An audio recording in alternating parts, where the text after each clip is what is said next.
शादी के 10 साल बाद बांझ कहकर पति ने तलाक दे दिया।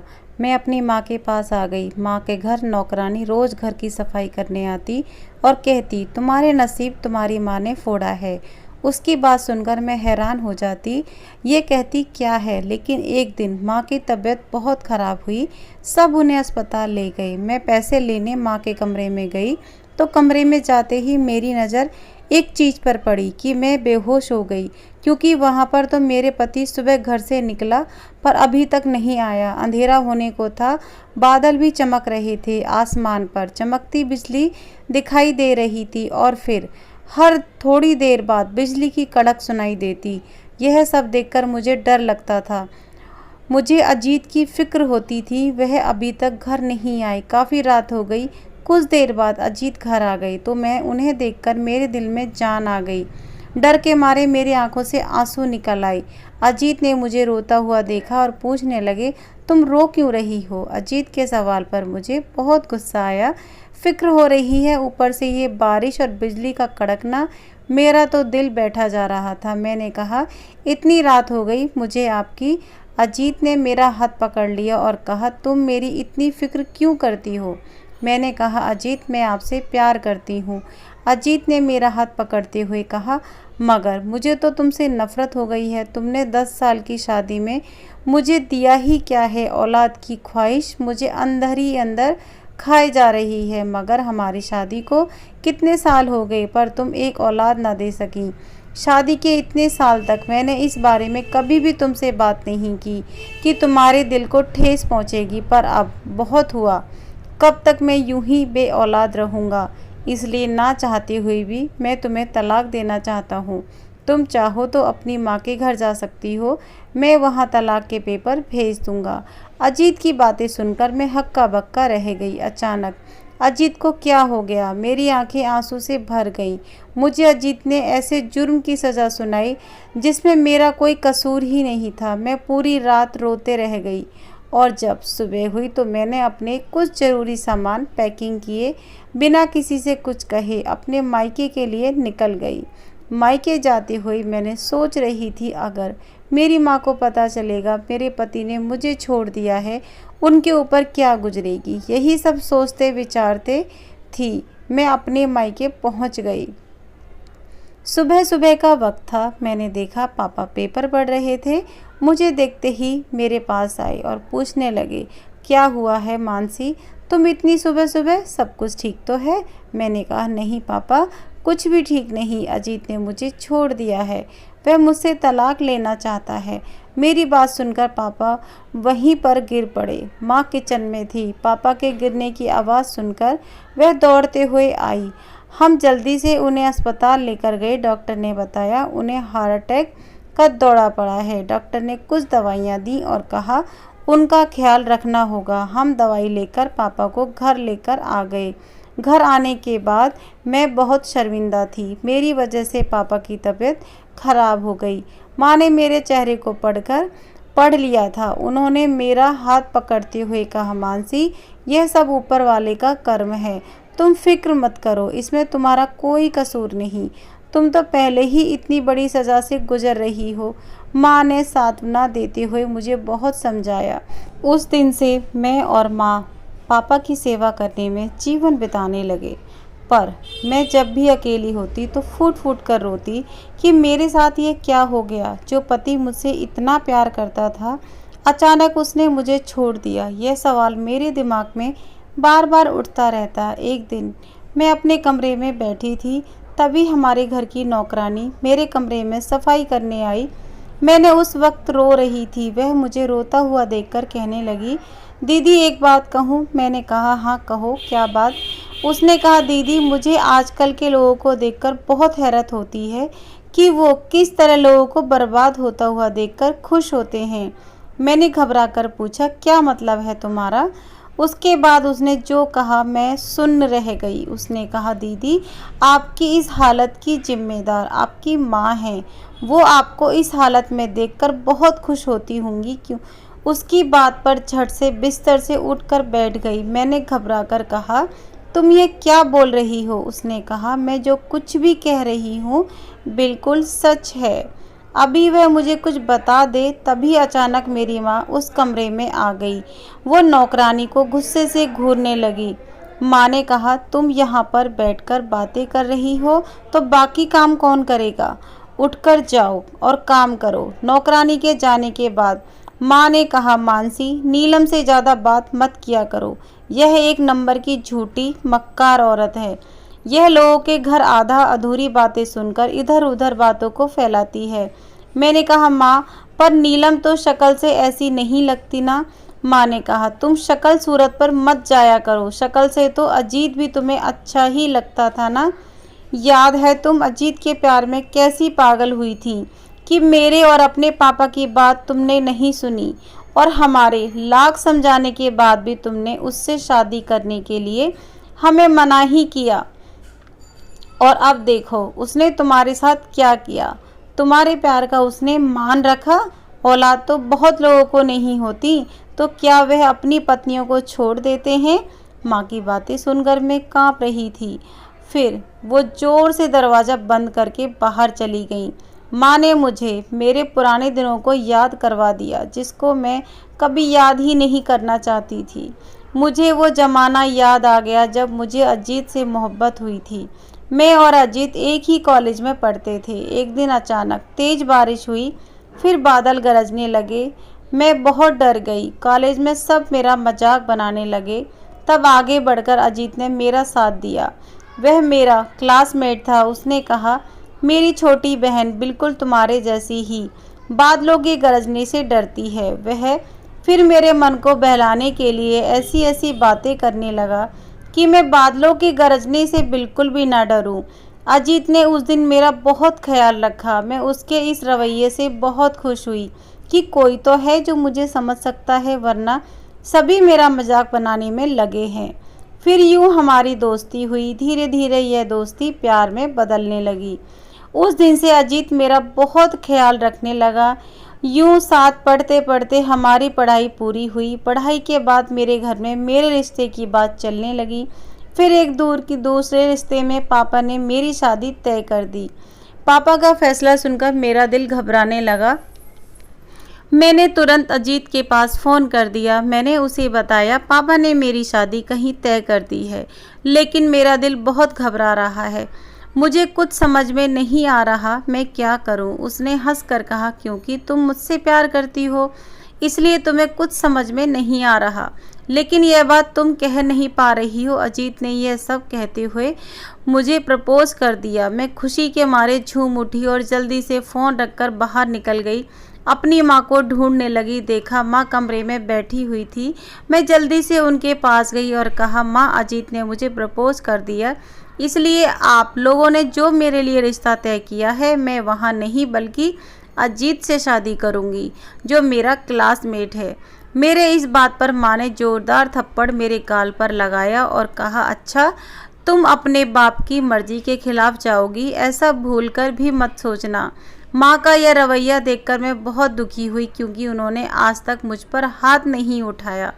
मैं रोती बिलखती अपने कमरे में चली गई और अपने आप को कमरे में बंद कर लिया। रात में जब पापा घर आए, उन्होंने मेरे बारे में पूछा तो माँ ने उन्हें बताया, तो वो मेरे कमरे में आए। मुझसे पूछने लगे, तुमने अपने आप को बंद करके क्यों रखा है?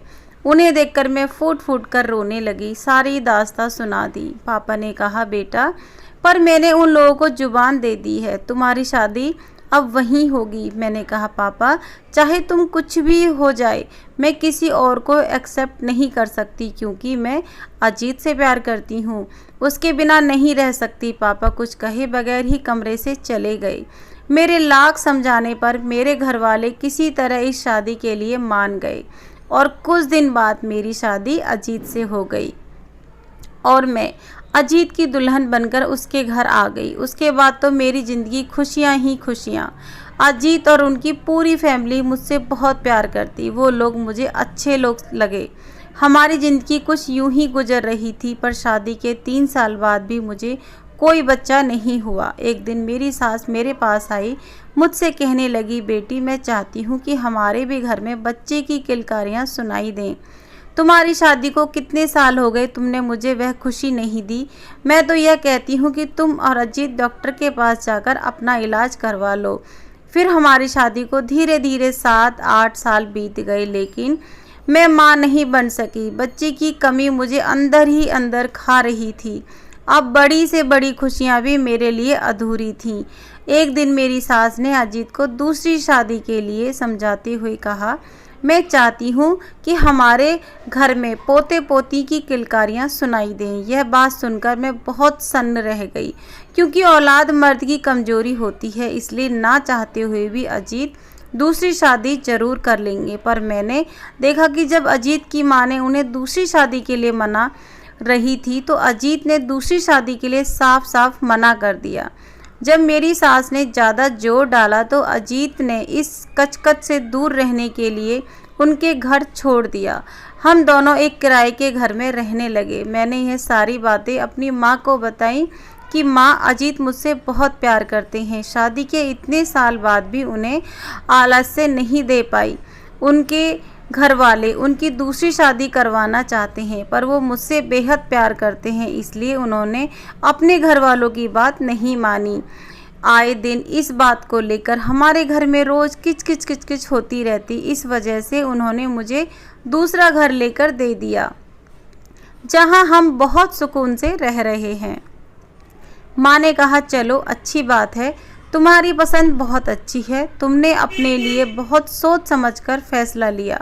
माँ की बातों पर मैं हंस पड़ी। हमारी ज़िंदगी बहुत सुकून से गुजर रही थी। हम पति पत्नी को देखकर लगता था हम दोनों एक दूसरे के लिए ही बने हैं। अजीत का प्यार, मेरे प्रति उनका लगाव देखकर मैं कभी कभी सोचती कि शायद मैं दुनिया की सबसे खुशनसीब औरत हूँ जिसे अजीत जैसे पति मिले। पर अचानक ही अजीत के बर्ताव में बदलाव आने लगा। उन्होंने मुझे बच्चे का ताना देकर एक दिन मुझे घर से निकाल दिया और मुझे तलाक दे दिया। उफ, कौन से दिन मुझे याद आ गए।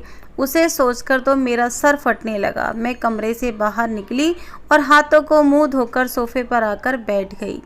अब मैं पहले जैसी मानसी नहीं थी जो छोटी छोटी बातों पर आसमान सर पर उठा लिया करती थी। अब तो मैं तलाक जैसा बोझ भी बर्दाश्त करके बैठी थी।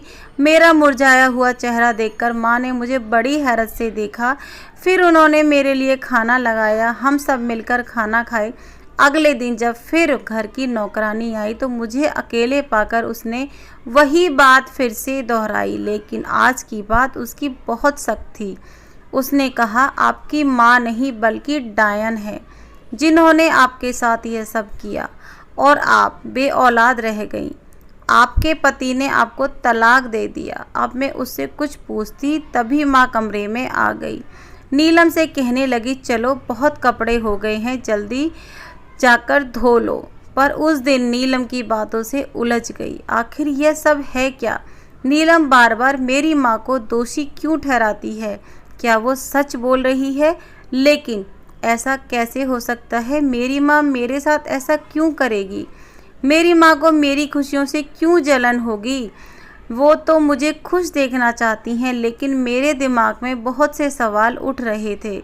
अगर मेरी माँ ने मेरे साथ ये सब नहीं किया तो नीलम को मेरे कमरे में क्यों नहीं आने देती? जरूर नीलम के पास मेरी माँ का कोई गहरा राज है। मैंने सोच लिया कि मैं अपनी माँ का यह राज पता करके ही रहूँगी, मगर इससे पहले कुदरत को कुछ और मंजूर था। सुबह सोकर जब कमरे से बाहर निकली तो मुझे एहसास हुआ कि माँ की तबीयत बहुत ज़्यादा खराब है। वो निठाल सी लेटी हुई थी। मैं उनके पास गई, उनसे पूछा, क्या हुआ माँ, आपकी तबीयत ठीक नहीं? उन्होंने कहा, नहीं बेटा, मैं बिल्कुल ठीक नहीं हूँ। मेरे दिल पर बहुत से बोझ हैं। ऐसा लग रहा था कुछ बहुत बुरा होने वाला है। अभी मैं यही कर रही थी कि अचानक वो बेहोश हो गई। मैं जल्दी से उन्हें अस्पताल लेकर गई। डॉक्टर ने कहा, इन्हें हार्ट अटैक का दौरा पड़ा है, इनके 3 बाल बंद हैं, इनका जल्द से जल्द ऑपरेशन करना होगा। मैंने तुरंत ऑपरेशन फॉर्म भर दिया। पैसों की ज़रूरत थी, इसलिए मैं पैसा लेने घर गई। मुझे माँ के कमरे से पैसे लेने थे। मैं जल्दी से उनके कमरे में गई, उनकी अलमारी खोली तो उसमें पैसे पड़े थे, साथ में एक डायरी भी थी। मैंने याद किया माँ एक डायरी लिखती थी, मगर जैसे ही उनके पास जाती वो डायरी छुपा लेती। आज मेरे पास माँ की वो डायरी थी। मजबूरी में मैंने उसे खोल दिया। पहले पेज पर ही लिखा था, प्रद्युम्न ने मेरी ज़िंदगी खराब कर दी।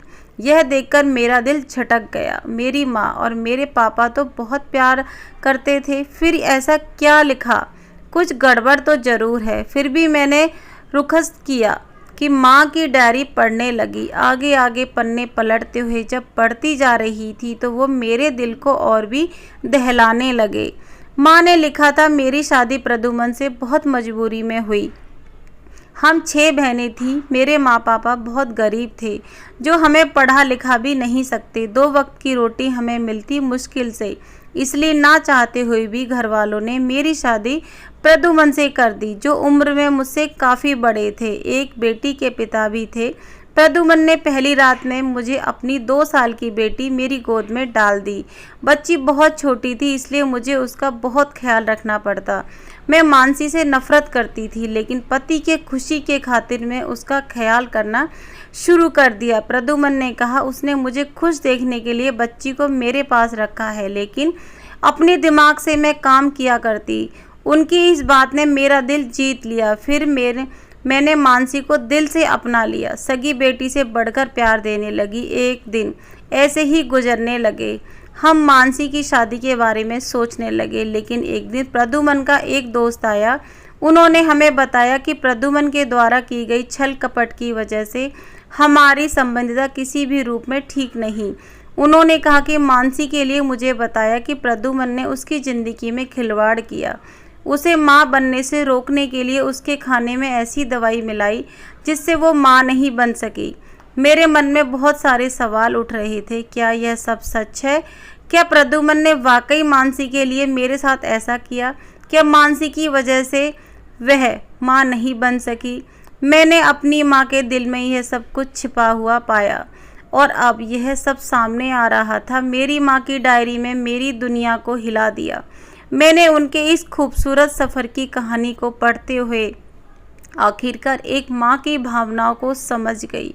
उनके साथ एक माँ के रूप में खड़ी होने का आज मैं गर्व महसूस कर रही थी तो मेरे पैरों तले से ज़मीन निकल गई। मन में आया प्रद्युम्न को छोड़कर बहुत दूर चली जाऊं। फिर सोचा कि जिस बेटी की खातिर उन्होंने मुझे बर्बाद किया, चाहे कुछ भी हो जाए, मैं भी उस बेटी की ज़िंदगी बर्बाद कर दूंगी। उसी दिन मुझे पता चला कि मानसी ने अपने लिए लड़का पसंद कर लिया।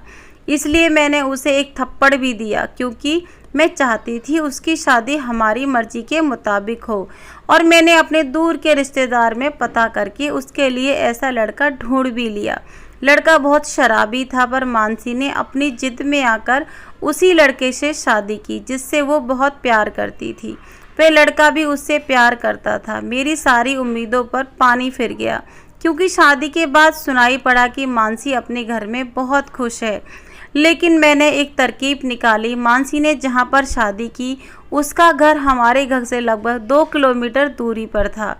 इसलिए जो नौकरानी मानसी के घर पर काम करती, मैंने किसी तरह अपने घर बुलवा लिया और उसे ढेर सारे पैसे दिए। नौकरानी की मदद से मैंने वही गोली मानसी के खाने में मिलाने को कहा, जिसे मानसी कभी माँ नहीं बन सके। क्योंकि जिस तरह माँ बनने की खुशी के लिए तड़पती थी, मैं चाहती थी मानसी को भी वही तड़प मिले, उसका पति उसे तलाक दे दे। मानसी को औलाद की खुशी तो नहीं मिल पाई, पर मुझे सुनाई पड़ा कि उसके पति के प्यार में कोई कमी नहीं आई, बल्कि वो तो उसका पहले से भी ज़्यादा साथ देता, ख्याल करता। इसलिए मैंने बदले की आग में एक दिन अजीत को घर पर बुला लिया। मानसी की एक झूठी रिपोर्ट उसके सामने रख दी। उसे बताया कि मानसी ने शादी से पहले कई बार अपना अबॉर्शन करवाया है। वह जानबूझकर कुछ ऐसी दवाइयां लेती जिससे उसे बच्चा ना हो, क्योंकि उसे लगता था कि बच्चा होने से उसकी खूबसूरती ढल जाएगी। जब भी यहाँ पर आती, उसके बहुत से बॉयफ्रेंड उससे मिलने आते और इसीलिए वो अपनी खूबसूरती को बरकरार रखना चाहती, ताकि उसके बॉयफ्रेंड उसकी तारीफ़ करें, उस पर जान छिड़कें। मेरी बात सुनकर अजीत सन्न रह गया। अजीत ने कहा, पर यह बात आप मुझे क्यों बता रही हैं? वो तो आपकी बेटी है। तो मैंने अजीत से कहा, बेटा, भले ही मैं मानसी की माँ हूँ, पर अब मैं बर्दाश्त नहीं कर सकती, तुम्हें धोखे में नहीं रख सकती, क्योंकि उसका लड़कों से मिलना, लड़कों के साथ घूमना मुझे बर्दाश्त नहीं होता। इसलिए ना चाहते हुए भी मुझे यह सब तुम्हें बताना पड़ा, ताकि तुम उसे समझा सको। इस बार तीर ठिकाने पर लगा था और अजीत ने मानसी को तलाक दे दिया। मेरा बदला पूरा हो गया, मगर ना जाने यह बदला पूरा करके मुझे सुकून नहीं मिला। मेरी ममता बेचैन हो गई कि भले ही मैं उसकी माँ, सगी माँ नहीं थी, पर मैंने उसे अपनी बेटी की तरह पाला था। मैं जब जब मानसी को देखती मेरे दिल में दर्द होने लगता। मैंने बहुत गलत किया, एक मर्द की सज़ा उसकी बेटी को दे दी। जी चाहता कि मर जाऊं, मानसी से भी माफ़ी नहीं मांग सकती। आगे देखा तो डायरी खाली थी। मेरा रो रो कर बुरा हाल था कि ये सब क्या हो गया मेरे साथ। मैंने अपने आंसू साफ किए, जल्दी से अस्पताल गई। अस्पताल जाते ही मुझे पता चला माँ इस दुनिया से चल बसी। मैंने ना चाहते हुए भी अपनी माँ को दिल से माफ़ कर दिया, क्योंकि शायद उनकी भी गलती नहीं थी, गलती तो पापा की थी, जिन्होंने उनके साथ इतना बड़ा धोखा किया। उसी की वजह से पापा अपने किए की सज़ा बिस्तर पर काट रहे हैं। कुछ दिन बाद मैंने वह डायरी अजीत को दिखाई। अजीत वो डायरी पढ़कर फूट फूट कर रोने लगे। उन्होंने अपने किए पर बहुत शर्मिंदगी थी। फिर से उन्होंने दोबारा मुझे अपना लिया, क्योंकि वह मुझसे सच्चा प्यार करते थे। दोस्तों, वीडियो कैसी लगी कमेंट करके ज़रूर बताएं, और हाँ, वीडियो को लाइक और चैनल को सब्सक्राइब ज़रूर करें। ऐसी